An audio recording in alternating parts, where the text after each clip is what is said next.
प्यारे बच्चों, कैसे हैं आप सब लोग? अच्छे हैं? देखिए, आज हम आपकी आकृति की किताब में आपका जो पाठ है, पाठ 15 क्रिसमस केक, ये देखिए, इस पाठ का अभ्यास कार्य कराएंगे। तो चलिए शुरू करते हैं। देखिए, प्रश्न संख्या 2, सही उत्तर पर सही का चिन्ह लगाओ। आपने पाठ पढ़ा है। अब देखिए, यहाँ पर सही उत्तर पर सही का चिन्ह लगाना आप तब से पढ़ते आ रहे हैं, अब आपको अच्छे से करना आ गया होगा। पहला है आपका, बालक के पास कितने पैसे थे? तो इसके 4 विकल्प हैं। आपको सही विकल्प के सामने सही का चिन्ह लगाना है। तो आपने कहानी पढ़ी है, अगर आपने अच्छे से पढ़ी होगी तो आप अच्छे से बता देंगे। तो बालक के पास कितने पैसे थे? 20, 30, 40, 50। 50 पैसे थे, तो हम 50 के सामने सही का चिन्ह लगा देंगे। ठीक है।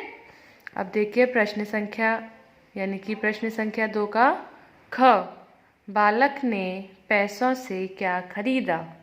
अब देख, क्रिसमस डे था, उसने क्या खरीदा उस दिन पैसों से? आटा, सब्जी, दवाइयाँ, केक। क्या खरीदा था? केक। तो यहाँ भी हम केक के सामने सही का चिन्ह लगा देंगे। इस तरह बाकी के जो सही विकल्प हैं वो आपको खुद से ही करने हैं। अब देखिए प्रश्न संख्या 3, सही या गलत लिखो।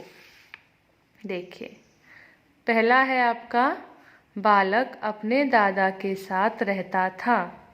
तो ये बात सही है या गलत है? आपने कहानी पढ़ी है, उसमें दिया था बालक किसके साथ रहता था? बालक अपने दादाजी के साथ रहता था। तो ये बात सही है, तो हम यहाँ लिख देंगे सही। ठीक। अब देखिए ख, वृद्ध भूख से तड़प रहा था।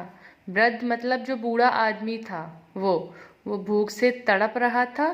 ये बात सही है या गलत है? ये बात सही थी, तो यहाँ भी लिख देंगे हम सही। ठीक है बेटा। तो इस तरह आपको प्रश्न संख्या 81 और 82 पर प्रश्न संख्या 2 और 3 अपनी किताब में ही करनी है। ठीक है बेटा।